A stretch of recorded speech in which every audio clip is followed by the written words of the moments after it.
अस्सलाम वालेकुम वरहमतुल्लाह। Welcome dear students once again. चलो स्टार्ट करते हैं। आज का टॉपिक है system of linear equation in two variables. ठीक है, तो एक्चुअली इस सिस्टम में क्या होगा, ज़्यादा कुछ नहीं है, बस ये हमारे पास दो इक्वेशंस होंगे, एक साथ लिखेंगे हम दो लीनियर इक्वेशंस को। यहाँ पे जैसे कि मैंने लिखा है, एक इक्वेशन लिखी है मैंने यहाँ पे a1x plus b1y plus c1 is equal to 0, एक लीनियर इक्वेशन बन गई। ठीक है, दूसरी अगर हम लेंगे, दूसरी मैंने यहाँ पे लिखी a2x plus b2y plus c2, इसको अगर दोनों को एक साथ लिखेंगे तो एक सिस्टम बनता है। एक साथ इसलिए लिखेंगे क्योंकि हमें इनका सॉल्यूशन निकालना पड़ेगा आगे, हमें देखने हैं methods to find the solutions of simultaneous equations. और इन दो इक्वेशंस को साथ लिखने से एक सिस्टम बनता है, उस सिस्टम को बोलते हैं सिस्टम ऑफ लीनियर इक्वेशंस, या कभी कभी कुछ किताबें ऐसे भी लिखती हैं simultaneous system of equations, simultaneous system of equations. Remember this thing, simultaneous system of equations. ठीक है, तो सॉल्यूशन अब देख लो। तो दो इक्वेशंस एक साथ लिख ली, जैसे कि यहाँ पे लिख रहा मैं, एक इक्वेशन ले ली फिर दूसरी ले ली, दोनों को एक साथ लिखने से ये एक सिस्टम बनता है, ये साइमल्टेनियस सिस्टम ऑफ इक्वेशंस बनता है। अब इस सिस्टम का सॉल्यूशन होता है, जैसे कि मैंने पहले बताया आपको, एक लाइन का अगर हम सॉल्यूशन निकालेंगे, एक लाइन, एक अगर हम एक ही इक्वेशन लेंगे तो एक लाइन हो गई है ना, एक इक्वेशन एक लाइन बनती है, तो एक लाइन के कितने सॉल्यूशन होते हैं? इनफाइनाइट। ये आपको मालूम है, एक लाइन के कितने सॉल्यूशन होते हैं माय डियर? इनफाइनाइट सॉल्यूशंस होते हैं। अगर हम यहाँ से लेंगे एक इक्वेशन, इसके कितने सॉल्यूशन होंगे? इनफाइनाइट। अगर ये अलोन लेंगे हम दूसरी वाली, इसके भी कितने सॉल्यूशन होंगे? इनफाइनाइट। तो मेरा कहने का मतलब है, अगर हम अलोन लेंगे इस इक्वेशन को, ये इनफाइनाइट सॉल्यूशन होंगे, इसके भी इनफाइनाइट सॉल्यूशन होंगे। लेकिन अब हमें इनका होता है कॉमन सॉल्यूशन निकालना, कॉमन सॉल्यूशन। तो जो कॉमन सॉल्यूशन इनका निकलेगा उसी को बोलते हैं simultaneous solution of linear equations. ठीक है, solution of the above system is that value of X and Y, यानी एक ऐसा वैल्यू होगा एक्स एंड वाई का जो दोनों को सेटिस्फाई करेगा, विच सेटिस्फाइज बोथ इक्वेशंस। इसको भी सेटिस्फाई करेगा, इसको भी सेटिस्फाई करेगा। मेरे कहने का मतलब है कि अगर हम x का वैल्यू यहाँ पे डालेंगे और यहाँ पे डालेंगे तो ये 0 के बराबर आना चाहिए, और वही वैल्यू अगर दूसरी इक्वेशन में डालेंगे तो वो भी यहाँ पे 0 आना चाहिए। ठीक है, तो जल्दी से आगे चलते हैं। ये मैंने पहले ही लेक्चर में बताया आपको, पहले जो लेक्चर हमने दी इनमें मैंने बताया आपको, एक लीनियर इक्वेशन जो होती है, लीनियर इक्वेशन टू वेरिएबल क्या होती है my dear? It's a straight line. ये एक स्ट्रेट लाइन होगी, एक स्ट्रेट लाइन। ठीक है, अब यहाँ पे मैंने लिखा geometrically solution of the above system. जो यहाँ पे ये सिस्टम है इसका सॉल्यूशन होता है पॉइंट, ब्रैकेट में लिखा मैंने एस, तो पॉइंट लिखा है मैंने ऐसे पॉइंट, और फिर लिखा है मैंने माय डियर स्टूडेंट्स ब्रैकेट में लिखा है मैंने एस ऐसे। इसका मतलब हो गया या तो ये एक पॉइंट पे इंटरसेक्ट होंगे या at more than one point, एक से ज़्यादा। ठीक है, ये देखेंगे हम पॉइंट और points of intersection of the line is represented by equation first and second. जैसे कि मैं बार बार कहते आया हूँ, एक ये लाइन है, ये एक लाइन है, ये एक लाइन है, इनका ग्राफ ड्रा करेंगे। जब हमने इनका ग्राफ ड्रा किया भाई, जितने पॉइंट्स पे ये दो लाइन्स इंटरसेक्ट होंगे उसी को बोलते हैं solution. This is the geometrical representation. Geometrically एक सॉल्यूशन क्या होता है साइमल्टेनियस सिस्टम का? It is nothing, it is simply a point of intersection होता है। ये भाई एक ऐसा पॉइंट होता है जहां पे ये दोनों लाइंस इंटरसेक्ट करेंगे, मिलेंगे। ठीक है, अब इसके बहुत सारी सिचुएशंस होती है, ये मैं आगे बताऊंगा आपको, अभी हमें पढ़ना है। यहाँ पे मैंने देखो यहाँ पे मैंने एक सिस्टम लिखा है, x plus Y is equal to 12, x minus Y is equal to 4 is a system of linear equations. अब यहाँ पे देखो मैंने इसका लिखा है x equal to 8, y equal to 4 is their common solution. देखते हैं क्या ये सही बात है, मैंने लिखी है कॉमन सॉल्यूशन। मैंने बोला सॉल्यूशन इसको बोलते हैं, कॉमन सॉल्यूशन को बोलते हैं, इसको हम साइमल्टेनियस सॉल्यूशन भी कहेंगे। ठीक है, साइमल्टेनियस सॉल्यूशन। तो ये एक ऐसा सॉल्यूशन हो गया जो दोनों को सेटिस्फाई करेगा। लेट अस सी क्या ये इसको सेटिस्फाई करता है। इसको सेटिस्फाई करने के लिए इसको लेफ्ट साइड को राइट साइड बनाना है। x प्लस वाई है हमारा, तो x का वैल्यू मैं यहाँ से लिख रहा हूँ, x का वैल्यू मैंने 8 दिया है और y का मैंने 4 दिया, 8 प्लस 4 हो गया 12। तो आप यहाँ से चेक कर सकते हैं, ये राइट साइड भी 12 है। इसी तरह हम क्या करेंगे, इस साइड इस दूसरी इक्वेशन को देखते हैं, क्योंकि साइमल्टेनियस तब हो गया है, ये दोनों इक्वेशन को सेटिस्फाई करेगा। अब यहाँ पे x का वैल्यू 8 डालेंगे माय डियर, यहाँ पे y का वैल्यू डालेंगे, इधर से -4 करेंगे इसको -4, तो 8 में से 4 निकाले तो 4 बचे, तो ये राइट साइड में 4 आना चाहिए, है ना 4। तो इसका मतलब ये हो गया, ये जो मैंने x इक्वल टू 8 लिखा है, y इक्वल टू 4 समझाने के लिए मैंने लिखा है यहाँ पे, ये इनका कॉमन सोल्यूशन है। ठीक है। कॉमन सॉल्यूशन होता है जो दोनों इक्वेशन को सेटिस्फाई करेगा। जब भी आप सिस्टम देखेंगे, सिस्टम ऑफ इक्वेशंस, तो इनके सॉल्यूशंस कुछ इस तरह होंगे, ऐसा सॉल्यूशन जो दोनों को सेटिस्फाई करेगा, ठीक है। ज्योमेट्रिकली क्या होगा, ज्योमेट्रिकली ये एक पॉइंट होगा जहां पे ये दो लाइंस इंटरसेक्ट करेगी, ठीक है। अब एक और सिस्टम मैंने यहां पे लिखा है, दो इक्वेशन इज द सिस्टम। अब यहाँ पे मैंने कुछ यहाँ पे लिखा है A1। अब ये कैसे आ गया, देखो माय डियर स्टूडेंट्स, अगर हम पहली इक्वेशन ये लेंगे, x का जो कोएफिशिएंट होगा ना उसको हम A1, क्योंकि ये अक्सर हम इस्तेमाल करेंगे, तो A1 यहाँ पे x का कोएफिशिएंट है 7, ये हो गया B1, पहली इक्वेशन का y का होता है B1 और तीसरा जो बचता है C1, तो ये हमारा y का कोएफिशिएंट है, इसको मैंने लिखा है B1, ये कांस्टेंट हमारा, इसको मैंने लिखा C1, क्योंकि पहली इक्वेशन कंसीडर करें। अब दूसरी इक्वेशन को कंसीडर करेंगे तो हमारा यहाँ से अब A2 आ गया 4, अब ये y का कोएफिशिएंट हो गया B2, दूसरी इक्वेशन में यहाँ से देख लो आप, B2 y के कोएफिशिएंट को मैंने नाम दिया B2, तो B2 हमारा 7 है, लेकिन इसका ये नेगेटिव साइन, तो नेगेटिव 7 आ गया। तो C2 ये वाला है 3, लेकिन ये -3, इसलिए मैंने यहाँ पे -3 लिखा, ठीक है। ये मैंने समझाने के लिए बोला आपको, क्योंकि आगे हमें इस पे प्रॉब्लम्स करनी है, इसको इस्तेमाल करना है, इस कंसेप्ट को अब देखो माय डियर स्टूडेंट्स, ये मैंने लिखा है solution of system of linear equations. इनका सॉल्यूशन कैसे निकालेंगे, किस तरह के सॉल्यूशंस हो सकते हैं, ठीक है, ज्योमेट्रिकली सॉल्यूशन क्या होगा। देखो ये समझाने के लिए, ये जो मैंने यहाँ पे जो लिखा है, कुछ ग्राफ्स ड्रा किए हैं, ठीक है, तो ये मैं यहाँ पे समझाऊंगा एक्चुअली आपको। देखो क्या है, हमारे पास दो इक्वेशंस होगी, जैसे कि मैंने यहाँ ऊपर लिखा है ना, दो इक्वेशंस लिए यहाँ पे, आप यहाँ से देख लो, दो इक्वेशंस हमने यहाँ से ली, ये एक इक्वेशन है, ये एक इक्वेशन।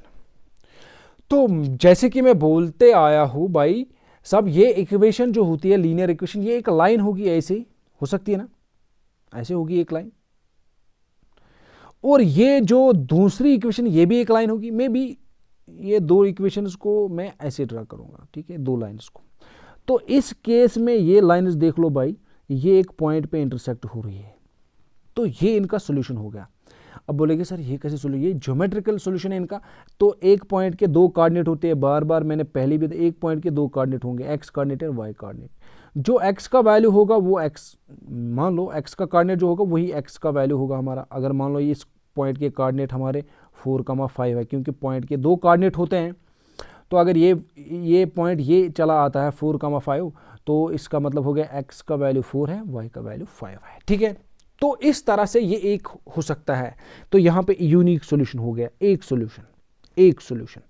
तो एक सूरत ये है कि लाइन्स इंटरसेक्ट होंगी, जैसे कि मैंने यहाँ पे दिखाई इस तरह, लाइन्स इंटरसेक्ट का मतलब हो गया लाइन्स कट करेगी एक पॉइंट पे। एक सूरत ये भी है कि अगर मैं इन दो लाइन्स को ड्रा करूंगा तो एक लाइन ऐसी हो सकती है, दूसरी लाइन ऐसी हो सकती है, यानी इसका मतलब हो गया ये पैरेलल लाइन्स है, इनको बोलते हैं पैरेलल लाइन्स। देखो माय डियर, पैरेलल लाइन्स कहाँ पे मिलेगी, कहीं पे नहीं मिलेगी, नो पॉइंट इन कॉमन, इनका कोई कॉमन पॉइंट होगा ही, नो कॉमन पॉइंट होगा इनको, है कहीं पे लगता है आपको ये मिलेगी, अगर यहाँ से आगे प्रोड्यूस करेंगे, यहाँ से आगे प्रोड्यूस करें, नहीं मिलेगी। तो ये भी एक रास्ता है, जब कोई कॉमन पॉइंट, मैंने ये भी बोला जो कॉमन पॉइंट होगा, जो इंटरसेक्ट पॉइंट होगा वही सॉल्यूशन है, तो इस टाइम इनका कोई सॉल्यूशन नहीं होगा। तो ये एक दूसरी सूरत है। तो पहली सूरत में क्या था, हम लाइन्स को इंटरसेक्ट में भी हो सकता है, लाइन्स इंटरसेक्ट होंगी एक पॉइंट पे, तो इस टाइम एक सॉल्यूशन आ गया।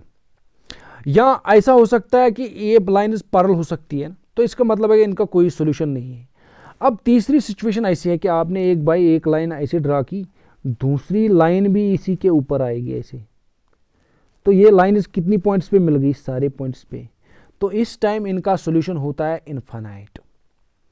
तो तीन तरह आप दो लाइन्स को ड्रा कर सकते हो।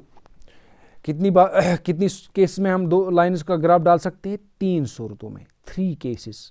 अब यहां से देख लो, मैं इसको समझाने की कोशिश करूंगा। अब भाई is a solution of system of linear, अब हमने वही से दो इक्वेशंस ले ली, system of linear equations, a1x + b1y + c1, और दूसरी मैंने ली a2x + b2y + c2 = 0। अब यूजुअली मैं यहाँ से राइट साइड में इनको 0 लूँगा, ये कांस्टेंट लेफ्ट साइड में लूँगा, ठीक है। ज्योमेट्रिकली रिप्रेजेंट्स 2 स्ट्रेट लाइन्स, बार बार बता रहा हूँ मैं भाई, ये क्या है, ये एक लाइन है, ये भी एक लाइन है, ठीक है। ये यहाँ पे मैं लिख रहा हूँ, ये दो लाइन्स है, ये दो लाइन्स है। So while drawing their graph, जब इनका ग्राफ डालेंगे, we have the following 3 situations, 3 सूरतें होंगी। अभी मैंने बताया क्या क्या सूरत होगी भाई, सबसे पहला केस हमारा होगा माय डियर स्टूडेंट्स, एक केस ये होगा कि लाइन्स इंटरसेक्ट होंगी, एक पॉइंट पे इंटरसेक्ट होंगी। एक सूरत ये है, अगर हमने ग्राफ ड्रा किया भाई, लाइन्स एक पॉइंट पे इंटरसेक्ट होंगी। दूसरा केस ये है भाई, अगर हमने लाइन्स ड्रा कर ली तो ये पैरेलल आ सकते हैं। पैरेलल का मतलब हो गया ये लाइन्स कभी नहीं मिलेगी। यहां से देख लो, क्या मिल रही है कहीं पे? नो, कभी नहीं मिलेगी। तीसरा केस ये आएगा भाई, they lines may be coincident. Coincident देखो, एक मैंने रेड से बनाई यहाँ पे लाइन, एक मैंने बनाई है ब्लू से, तो दोनों को मैंने एक के ऊपर चढ़ा दिया, इसका मतलब होगा कोइंसिडेंट। एक लाइन जा रही, दूसरी भी इसी के ऊपर जा रही है। तो ये 3 केस से, चौथा केस नहीं है, बिल्कुल भी नहीं है। प्लेन पे अगर 2 लाइनें ड्रा करेंगे तो यही सूरत आएगी। अब कोई किसी के दिमाग में ये क्वेश्चन होगा, भाई सर नहीं सर, पैरेलल भी नहीं है, इंटरसेक्टिंग, कोई ऐसे ड्रा कर सकता है? मे बी ऐसे देख लो, एक लाइन आपने यहाँ से ड्रा कर ली, दूसरी आपने भाई इधर यहाँ से ड्रा कर ली। क्या आपको ये लग रहा है ये कहीं पे मिल रही है? ना, है ही नहीं। लेकिन देखो, लाइन की अगर डेफिनेशन देखेंगे ना हम, लाइन का होता है ये कि इसको हम इधर से भी प्रोड्यूस कर सकते हैं आगे, इसको यहाँ से भी आगे ले सकते हैं, इसको यहाँ से भी आगे ले सकते हैं, इसको यहाँ से भी आगे ले सकते हैं। तो इसका मतलब हो गया, अगर मैं यहाँ से इसको प्रोड्यूस करूँगा, इस लाइन को यहाँ से आगे ले जाऊँगा, जिस तरह कि मैं यहाँ पे ले रहा हूँ, इस लाइन को मैं आगे ले रहा हूँ, इस लाइन को मैं यहाँ से आगे ले रहा हूँ, यहाँ पे मैंने एरो डाल दिया, तो इसका मतलब यहाँ से भी आगे है, लेकिन ये अब पॉइंट इनका कॉमन आ गया है। ऐसी सूरत हो सकती है।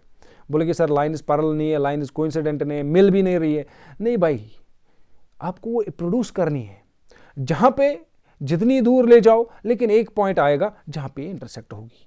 अगर लाइन पैरेलल भी नहीं होगी, अगर लाइन कोइंसिडेंट भी नहीं होगी, तो लाइन ज़रूरी 2 लाइन्स, देखो बात हो रही 2 लाइन्स की, अगर 2 लाइन्स आपकी कोइंसिडेंट नहीं है, अगर आपकी 2 लाइन्स पैरेलल भी नहीं है, तो तीसरा केस ज़रूरी होना चाहिए। तीसरा केस क्या हो गया भाई? वो इंटरसेक्ट होनी चाहिए। तो इसलिए मैंने ऐसी सिचुएशंस आ सकती है, ठीक है। लाइन को हम दोनों एंड से प्रोड्यूस करके इनका कॉमन पॉइंट निकाल सकते हैं, ठीक है। अब हम एक एक केस को अब स्टडी करेंगे, एनालाइज करेंगे, हर एक केस में क्या क्या होता है, ठीक है। तो सबसे पहला वाला केस जो है ना, इंटरसेक्टिंग लाइन्स का।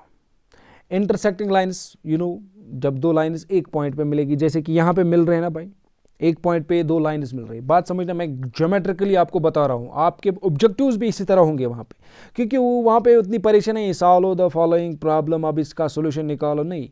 वहाँ पे अक्सर कॉन्सेप्चुअल क्वेश्चन आते हैं, हार्डली कहीं पे इस पे न्यूमेरिकल प्रॉब्लम, क्योंकि न्यूमेरिकल प्रॉब्लम जो होती है ना, ज़्यादातर यहाँ पे ज़्यादा टाइम कंज्यूमिंग होती है, या न्यूमेरिकल प्रॉब्लम्स को हम एक दूसरा मेथड टारगेट होता है, एक डिफरेंट रूल में बताऊँगा, हिट एंड ट्रायल मेथड, ठीक है। ऑब्जेक्टिव्स जो उसके ऑप्शन होंगे वहीं से निकालेंगे हम इसके आंसर। लेकिन कॉन्सेप्चुअल क्वेश्चंस आपको यहीं से सीखने हैं भाई। एक ज्योमेट्रिकल सिग्निफिकेंस बता रहे हैं आपको। 2 लाइन्स है हमारे पास, एक पॉइंट पे मिल रही है, तो एक पॉइंट पे मिल रही है, तो एक सोल्यूशन हो गया भाई, एक सोल्यूशन। एक सोल्यूशन को हम बोलते हैं यूनिक सोल्यूशन, मैथमेटिक्स की लैंग्वेज मैंने यहाँ पे लिखा है, इट्स अ यूनिक सोल्यूशन। और लाइन्स क्या है? इंटरसेक्टिंग, सब कुछ याद रखना है। लाइन्स इंटरसेक्टिंग है, तो इंटरसेक्टिंग लाइन्स का क्या होता है? यूनिक सॉल्यूशन होगा। तो यूनिक सॉल्यूशन कब होगा? ये कंडीशन आप याद रखना, a1/a2 is not equal to b1/b2। बोलेगे सर ये कौन सी बला a1/a2 is not equal to b1/b2? देखो पहले इसी को क्लियर करते हैं, a1/a2 is not equal to b1/b2। देख लो भाई, यहाँ पे ये इक्वेशन, 2 इक्वेशंस मैंने दी आपको। a1 यहाँ पे देख लो, a1 क्या है?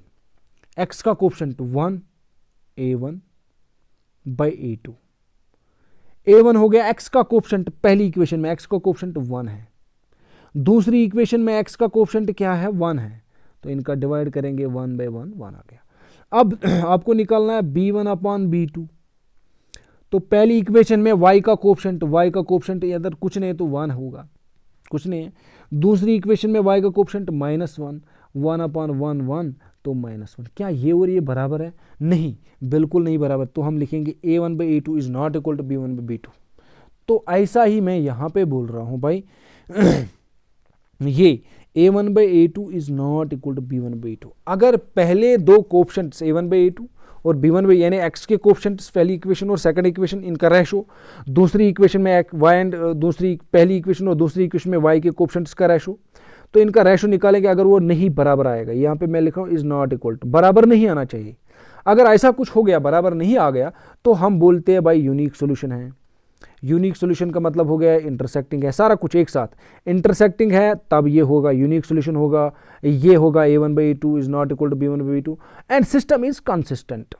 अब आ गया सिस्टम कंसिस्टेंट किसको बोलते हैं। सिस्टम का मतलब हो गया ये कंप्यूटर सिस्टम नहीं है भाई, it's a system of two linear equations, ठीक है। तो ये सिस्टम ऑफ इक्वेशंस कंसिस्टेंट होगा। कंसिस्टेंट तब बोलते हैं जब आपके सिस्टम का सॉल्यूशन होगा, एक सॉल्यूशन होगा आपके सिस्टम का, चाहे एक सॉल्यूशन हो चाहे इनफाइनाइट मिनी सॉल्यूशन हो। यहां पे मैंने लिखा चाहे एक, देखो सॉल्यूशन दो ही होंगे, दो ही तरह के होंगे। मतलब अगर सॉल्यूशन होगा ना, अगर मैं बताऊंगा आपको भाई एक सिस्टम के दो सॉल्यूशन है, नहीं आप बोलोगे उसको नहीं भाई दो सॉल्यूशन नहीं हो सकते, या एक सॉल्यूशन होगा या इनफाइनाइट सॉल्यूशन होंगे। दो सॉल्यूशन नहीं हो सकते, तीन नहीं हो सकते, चार नहीं हो सकते, पांच भी नहीं, फाइनाइट नहीं हो सकते, 1,00,000 सॉल्यूशन भी नहीं होंगे। फिर कितने सॉल्यूशन होंगे? या एक होगा solution, remember either solution is one या infinite. Infinite means beyond your imagination, beyond your imagination. मतलब आप 1,00,000 बोलोगे, नहीं 1,00,000 भी नहीं होंगे, 1,00,000 एक फाइनाइट नंबर है, 1 करोड़ एक फाइनाइट नंबर है। तो आप ये बोलोगे सीधे भाई नहीं इनफाइनाइट सॉल्यूशन होंगे या होंगे एक ही सॉल्यूशन या कुछ नहीं होगा। तो अगर आपका ऑब्जेक्टिव आ गया नहीं system has 4 solutions, is this right और wrong? It is wrong, totally wrong. एक सिस्टम के 4 सॉल्यूशन नहीं हो सकते, अगर होंगे तो इनफाइनाइट होंगे या होंगे एक सॉल्यूशन, ठीक है। I hope it is clear. तो कंसिस्टेंट बोलते हैं तब सिस्टम को जब इसका एक सॉल्यूशन होगा या ये इनफाइनाइट सॉल्यूशन होगा या ये यूनिक सॉल्यूशन होगा, तब हम सिस्टम को कंसिस्टेंट बोलते हैं, ठीक है। अब यहां पे मैंने एक और पॉइंट लिखा इंडिपेंडेंट। इंडिपेंडेंट सॉल्यूशन हम बोलते हैं इसको, यूनिक सॉल्यूशन को इंडिपेंडेंट बोलते हैं और इनफाइनाइट सॉल्यूशन को बोलते हैं डिपेंडेंट। ये सारे कंसेप्ट्स आपको याद रखने हैं। एक बार फिर से हम दोहराएंगे, जब हम केस फर्स्ट ड्रा करते हैं, ये ज़रूरी नहीं केस फर्स्ट मैंने लिया इंटरसेक्टिंग लाइन्स, जब लाइन्स इंटरसेक्ट होंगे तो यूनिक सॉल्यूशन होगा। तो a1/a2 is not equal to b1/b2, या इस सिस्टम को फिर कंसिस्टेंट कहेंगे, तो इस सिस्टम को या सॉल्यूशन को हम इंडिपेंडेंट सॉल्यूशन बोलेंगे या सिस्टम को इंडिपेंडेंट सॉल्यूशन। ये एक one and two same thing, one and two same thing का मतलब हो गया अगर एक होल्ड हो गया ना तो सारा कुछ होल्ड होगा। अगर मैं इतना बताऊंगा लाइन्स आर इंटरसेक्टिंग, तो आप बोलेंगे सर फिर यूनिक सॉल्यूशन होगा, फिर ये होगा a1/a2 is not equal to b1/b2, फिर सर सिस्टम कंसिस्टेंट होगा, फिर इंडिपेंडेंट सॉल्यूशन होगा। हाँ ये सही बात है। एक होल्ड गया, एक होल्ड हो गया इनमें से एक, कोई एक, या ये हो गया होल्ड, ये कोई भी एक होल्ड हो गया ना तो बाकी सारे आए जाएंगे। अगर मैं बोलूंगा भाई इंट इज है a system has independent solution, ठीक है, ये मैं बोल रहा हूं यहां से गिवन एग्जाम में होगा a given system is independent और we can say it is an independent solution, तो बोलेंगे सर अगर ये इंडिपेंडेंट तो फिर ये कंसिस्टेंट भी है, फिर a1/a2 is not equal to b1/b2, फिर यूनिक सॉल्यूशन होगा, फिर लाइन इज इंटरसेक्टिंग होगी, ठीक है। ये सारा कुछ इसमें आएगा, ठीक है। चलो अब केस थर्ड पे सीधे आएंगे, क्योंकि मैं केस थर्ड पे इसलिए आ रहा हूँ, यहाँ पे भी हम कंसिस्टेंट सिस्टम को देखेंगे। कंसिस्टेंट सिस्टम देखो, it is here consistent system. Consistent का मतलब हो गया, ये बात रखना याद, कंसिस्टेंट कब बोलेंगे सिस्टम को? कंसिस्टेंट हम तब बोलेंगे सिस्टम को जब एक सॉल्यूशन होगा या होंगे इनफाइनाइट सॉल्यूशन, दोनों में से एक, या एक सॉल्यूशन होगा यूनिक जिसको हम बोलेंगे ये या ये वाला कंडीशन सेटिस्फाई होगी या ये वाली कंडीशन सेटिस्फाई होगी, इसको बोलते हैं कंसिस्टेंट। कंसिस्टेंट का मतलब कुछ ना कुछ तो है, सॉल्यूशन कुछ ना कुछ है, ठीक है, यह बात याद रखना।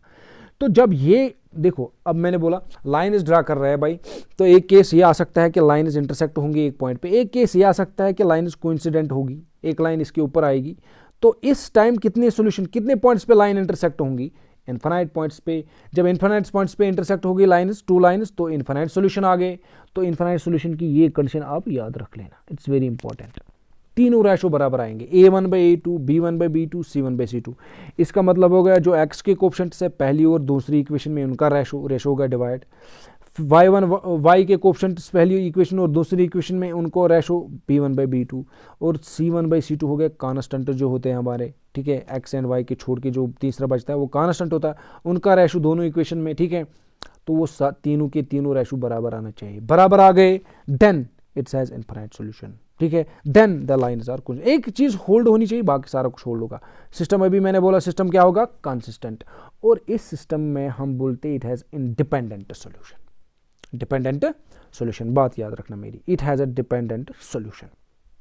माय डियर स्टूडेंट्स, एक बार फिर हम इसको अंडरस्टैंड करने की कोशिश करेंगे। देखो भाई, अगर ये होल्ड हो गया, मान लो मैं बोल रहा हूँ लाइन्स आर कोइंसिडेंट, तो बोलेंगे सर फिर इनफाइनाइट सॉल्यूशन है, फिर ये भी होल्ड होगा, फिर कंसिस्टेंट सिस्टम है, फिर डिपेंडेंट सॉल्यूशन है।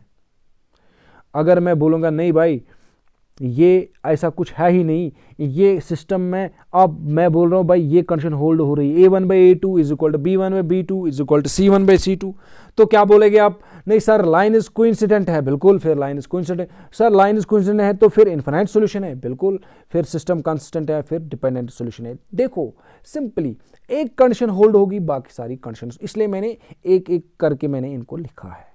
But at least one should hold, कम से कम एक होल्ड होनी चाहिए, एक गिवन होनी चाहिए, फिर बाकी बोलेंगे नहीं सर फिर ये भी होगा, फिर ये भी होगा, फिर इनफाइनाइट सॉल्यूशन भी होगा, फिर ये कंडीशन भी सेटिस्फाई होगी, फिर कंसिस्टेंट होगा, फिर डिपेंडेंट भी होगा। एक होनी चाहिए। अगर इतने 1 2 3 4 5 कंडीशन में दे रहा हूँ, 5 में से एक सेटिस्फाई होगी तो बाकी चारों के चारों सेटिस्फाई हो जाएगी, वो भी ट्री सही है, ठीक है। चलो आप एक और केस है इसका, जिसको हम इनफाइनाइट बोलते हैं, इनफाइनाइट केस है इसका। तो केस सेकंड उसको मैंने यहाँ पे लिखा है, केस सेकंड। अभी मैं बोल रहा था लाइन्स दो ड्रा कर रहे हैं, एक इंटरसेक्टिंग होगी, दूसरा कोइंसिडेंट पे हो सकता है, दो लाइन्स एक के ऊपर जा सकती है, ठीक है। तो तीसरा ये कभी मिलेगी नहीं भाई, दो लाइन्स ड्रा कर रहे हैं कभी नहीं मिलेगी, पैरेलल लाइन्स उनको बोलते हैं, पैरेलल लाइन्स कभी मिलेगी नहीं। देखो आप यहाँ से प्रोड्यूस कर लो, इसको यहाँ से प्रोड्यूस, कहीं से भी प्रोड्यूस कर लो, कभी नहीं मिलेगी, ठीक है। इन लाइन्स को बोलते हैं पैरेलल लाइन्स। तो पैरेलल लाइन्स में नो सॉल्यूशन, क्योंकि कहीं पे पॉइंट कॉमन है ही नहीं, यहाँ पे सारे पॉइंट्स कॉमन थे, यहाँ पे एक पॉइंट कॉमन था, एक सॉल्यूशन, यहाँ पे सारे पॉइंट्स कॉमन तो इनफाइनाइट सॉल्यूशन, यहाँ पे कोई पॉइंट है तो नो सॉल्यूशन। जब नो सॉल्यूशन होगा तो सिस्टम को बोलते हैं इनकंसिस्टेंट। और इनकंसिस्टेंट के लिए ये कंडीशन आप याद रखना, A1/A2 is equal to B1 is not equal to, देखो सारे डिफरेंट है, यहाँ पे तीनों बराबर, यहाँ पे पहले दो बराबर ही नहीं है, यहाँ पे पहले दो बराबर है भाई, ठीक है, यहाँ पे पहले दो बराबर है, एक मिनट, यहाँ पे कुछ हो, यहाँ पे सारे बराबर है भाई, इस साइड सारे बराबर है, इस साइड पहले दो ही बराबर नहीं, इस साइड पहले दो बराबर आ रहे हैं, लेकिन तीसरा वाला इसके बराबर है ही नहीं रेशो, तो इस केस में ऐसा होगा, ठीक है। ये अब आपको याद रखना है, केस सेकंड या पैरेलल लाइन्स कब होंगी, पैरेलल लाइन्स तब होगी जब सॉल्यूशन नहीं होगा, जब ये कंडीशन होगी A1/A2 is not is equal to B1/B2 is not equal to, और इस में हम बोलते हैं सिस्टम इज इनकंसिस्टेंट। जब सोल्यूशन नहीं होगा सिस्टम इज इनकंसिस्टेंट। तो ये ग्राफिकल अंडरस्टैंडिंग थी लीनियर इक्वेशन टू वेरिएबल की, कैसे हम ग्राफिकली इनको अंडरस्टैंड करेंगे, क्योंकि ग्राफिक से ही सारा सोल्यूशन, सारा कुछ कंसेप्ट ग्राफिक से ही क्लियर होगा। ग्राफिक से ही आगे 3 केसेस है ना, 2 लाइन ड्रा करेंगे तो 3 कंडीशंस होंगे, यूनिक सॉल्यूशन होगा, इनफाइनाइट सॉल्यूशन होंगे और नो सॉल्यूशन होंगे। देखो भाई अब एक और बात याद रखना, जो हमारे एग्जाम में कॉम्पिटिटिव एग्जाम में क्वेश्चन आएंगे तो ये वाला सॉल्यूशन हम नहीं ढूंढते हैं, इनफाइनाइट हो गए इतने सॉल्यूशन कि आप ढूंढते थक जाओगे, सारी ज़िंदगी गुजर जाएगी, लेकिन हमारे सॉल्यूशन निकालने ख़त्म नहीं होंगे। भाई ये सॉल्यूशन निकालना बेकार की बात है, नहीं निकाल सकते। हाँ, बड़े बड़े क्लासों में आगे अगर अंडर ग्रेजुएट जो क्लास है, ग्रेजुएशन में जाते हैं जब, वहाँ पे जो मैथमेटिक्स पढ़ते हैं उधर हम निकालते हैं फिर जनरल सॉल्यूशन, ठीक है, जनरल लिखते हैं। तो यहाँ पर मैं अज्यूम करूँगा इसको हम टच नहीं करेंगे। टच का मतलब ये हो गया इस पे हम सॉल्यूशन आगे प्रॉब्लम्स नहीं करेंगे, नो सॉल्यूशन, इनफाइनाइट सॉल्यूशन हम निकाल नहीं सकते, it is the beyond the scope of this syllabus, ठीक है। ये नो सॉल्यूशन का मतलब हो गया सॉल्यूशन है ही नहीं तो ढूंढेंगे क्या, है ही नहीं तो सॉल्यूशन ढूंढ। अब ये मसला एक सॉल्यूशन है तो इसी को ढूंढते हैं, अब इसी के पीछे पड़ेंगे हम और इसी के रिलेटेड एग्जांपल्स करेंगे। अब बाकी इनका कोई वैल्यू नहीं, इनका वैल्यू इतना, इनमें इतना ही अहम था कि ये कब होगा, इनफाइनाइट कब होगा, नो कब होगा, इस पे ऑब्जेक्टिव आ सकते हैं भाई। अब ये याद रख लेना। अब हम इस केस पे चलेंगे आगे। तो कुछ मैंने नीचे शायद एग्जांपल दी होगी, हाँ एग्जांपल दी होगी हर एक केस पे, तो एक एक करके मैं उनको एनालाइज करने की कोशिश करूँगा। अब हम बोलेंगे सिस्टम कंसिस्टेंट है कि नहीं, सॉल्यूशन है कि नहीं, यूनिक है, इनफाइनाइट है, ठीक है। तो देखते हैं पहली इक्वेशन। पहला सिस्टम। अभी मैंने बोला भाई ये पहली इक्वेशन इसकी है, तो ये हो गया x का a1, ये हो गया b1, तो इसको इस साइड लाएंगे, इसको सीधे देखो क्योंकि कभी कभी मैं इसको जब हम सॉल्यूशन करेंगे ना तो इसको लेफ्ट राइट साइड में लाएंगे, ठीक है, या वहीं पे रख सकते हैं, ठीक है, ज़रूरी नहीं है। मैं यहाँ पे लिख रहा हूँ, देखो इस केस में मैंने कांस्टेंट को लेफ्ट साइड में लाया है, ये देख लो 4 2, ठीक है, कंफ्यूज नहीं होना, यहाँ पे राइट साइड में लिखा है। जब हम इसका सोल्यूशन निकालेंगे ना उस टाइम प्रॉब्लम होगी, उस टाइम मैं बताऊंगा, सारा कुछ हम लेफ्ट साइड में ही रखेंगे इस तरह। यहाँ पे जो कांस्टेंट 12 है ना इसको हम वापस इस तरह लाएंगे, ठीक है। चलो ठीक है, पहली प्रॉब्लम को देखते हैं।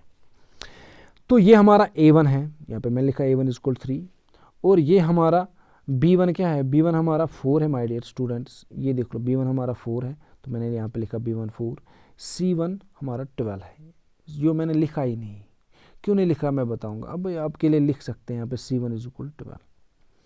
अब देखो a2 हो गया नीचे 5, ये b2 हो गया y का कोफिशिएंट 2, ऊपर हम इसको बोलते a1 b1 c1, हम नीचे बोलते a2 b2 c2, b2 और c2 आपका 10 है। मैंने तीसरा क्यों नहीं लिखा है यहाँ नोट्स पे, ये मैं बताऊंगा आपको अभी खुद समझ आएगा आपको। अब इनका रेशो निकालना होता है, मैं बोल रहा हूँ ना फार्मूला a1/a2, उसी से पता चलता है 3/5, ये 3/5 वैल्यू b1/b2, इनका वैल्यू 4/2 2। क्या ये और ये बराबर है, ये 3/5 है, ये 2 है, क्या ये बराबर है, बिल्कुल नहीं बराबर है, नहीं बराबर है ना। अब यहाँ से देख लो ये बराबर नहीं है, a1/a2 is not equal to b1/b2। अभी मैंने बोला ऊपर अगर कोएफिशिएंट्स का रेशो पहली दो का बराबर नहीं होगा तो उस टाइम क्या होता है भाई, ये देख लो, जब ये होगा इस तरह a1/a2 is not equal to b1/b2, तो क्या सोल्यूशन होगा इस टाइम यूनिक सोल्यूशन होता है। तो ये आ गया आपका यहाँ पे, इसका क्या आ गया, यूनिक सोल्यूशन। और यूनिक सोल्यूशन में मैंने ऊपर लिखा है, यूनिक सोल्यूशन हो गया तो system is consistent, lines are intersecting, solution is independent, ये सारा कुछ आपको याद रखना है। कंसिस्टेंट भी है, इंटरसेक्टिंग यहाँ पे मैंने लिखा है, इंटरसेक्टिंग लाइन्स यूनिक सोल्यूशन है, ठीक है। तो केस दूसरे केस में मैंने एक प्रॉब्लम दी है आपको यहाँ पे मैंने ये वाली ये खुद कर लेना, आप इसका देख लेना क्या है, ठीक है। ये दोनों इस कैटेगरी में रखे में, ये भी कंसिस्टेंट होगी, आप ये चेक कर लेना ये वाली, ठीक है। So my dear students next problem is like this. तो यहाँ पे मैंने कॉन्स्टेंट्स को लेफ्ट साइड रखा है, तो ये आपका a1 हो गया, ये b1, ये c1, यहाँ पे लिखा a1 b1 c1, ठीक है, 3 2 4 3 2 4 b1। अब यहाँ पे a1 a2 b2 c2, a2 6 b2 4 c2 2 है, यहाँ पे मैंने लिखा है a2 b2 4 c2 2। अब इनका रेशो करेंगे 3/6, यहाँ पे किया मैंने a1/a2 3/6 हो गया 1/2, b1/b2 हो गया 2/4, तो 2/4 को हम इसको बोलते हैं ना क्रॉस करेंगे, 2 1 2 2 4, तो ये आ गया माय डियर स्टूडेंट्स 1/2। c1/c2 भी निकालेंगे, c1/c2 यहाँ मैंने लिखा 4/2 हो गया, 2 1 2 2 ऊपर बचे 2, तो यहाँ पे 2 बचे। अब देख लो भाई ये आ गया 1/2, ये भी आ गया 1/2, तीसरा आ गया 2, तो इसका मतलब ये हो गया पहले दो बराबर है, ये a1/a2 और b1/b2 बराबर है, यहाँ पे मैं लिखा है यहाँ a1/a2 is equal to b1/b2, और ये तीसरे वाले के बराबर है ही नहीं, इज नॉट इक्वल टू, यहाँ पे मैं लिखा इज नॉट इक्वल टू। तो इस सूरत में मैंने ऊपर लिखा है आपको, वो आपको याद रखना है, इसमें बोलते हैं इसको नो सोल्यूशन। सोल्यूशन नहीं है तो लाइन इज पैरेलल होंगी, इस तरह मैंने लिखा, और इस तरह हम इस सिस्टम को बोलते हैं इनकंसिस्टेंट। ऐसे चेक करते हैं, ठीक है। आगे हमें देखना है, इस पे प्रॉब्लम भी सॉल्व करेंगे। फिलहाल मैं आपको बेसिक डेफिनेशन दूंगा, बेसिक इसको बोलते हैं बेसिक कंसेप्ट दे रहे हैं, ठीक है। आगे हम प्रॉब्लम खुद सॉल्व कर पाएंगे, ताकि इससे आसानी भी होती है ना। और एक केस है तीसरा केस जो है ना my dear students, it is अब लाइन इज कोइंसिडेंट होगी, तो लेकिन यहाँ पे मैंने ये वाली प्रॉब्लम आप खुद कर लेना। यहाँ से देख लो दूसरी जो इक्वेशन है आपकी, ये तीसरी केस पे एक इक्वेशन मैंने यहाँ पे ली, दूसरी ये, तो x का कोफिशिएंट 1, यहाँ पे मैंने लिखा a1, ये b1 हो गया -1, यहाँ पे लिखा -1 माइनस है, c1 हो गया 3, यहाँ पे लिखा मैंने, ठीक है। तो नीचे हो गया a2 b2 c2, a2 हमारा 2 है, b2 हमारा -2 है, भाई निशानी जो होती है ना माइनस प्लस साइन की होती है ना, वो कंसिडर करनी पड़ती है, इट इज़ वेरी इंपॉर्टेंट। और C2 हो गया हमारा कांस्टेंट। अब फिर से रेशो करेंगे 1/2 किया मैंने A1/2 1/2, ठीक है। फिर B1/B2 किया, ये -1 यहाँ पे था, ये -2 है, यहाँ पे मैंने लिखा -1 -2, तो ये माइनस माइनस गोज, तो ये आ गया 1/2। लास्ट है C1/C2, C1/C2 हमारा 3/6 आएगा, 3/6 को कसर कर लिया हमने, 3 1 3 3 2 6, तो ये भी आ गया 1/2। तो भाई ये भी 1/2, ये भी 1/2, ये भी 1/2, तीनों 1/2, तो तीनों बराबर आ गए, तीनों बराबर आ गए, तो A1/A2 is equal B1/B2 is equal C1/C2, तीनों बराबर होंगे तो क्या सॉल्यूशन होगा? Infinite solution. इनफाइनाइट सॉल्यूशन में लाइन्स कोइंसिडेंट होती है, सिस्टम को बोलेंगे ये कंसिस्टेंट, और सॉल्यूशन को बोलेंगे डिपेंडेंट, वो आप याद रख लेना, ठीक है भाई। आई होप कि आपको ये समझ आया होगा, ठीक है my dear. It was very simple but very informative, ठीक है।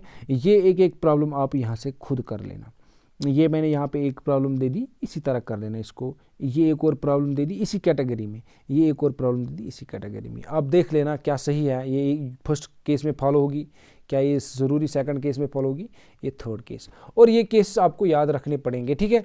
आगे हमें सोल्यूशन निकालने होंगे। चलो थैंक यू डियर स्टूडेंट्स, आज के लिए इतना काफ़ी है।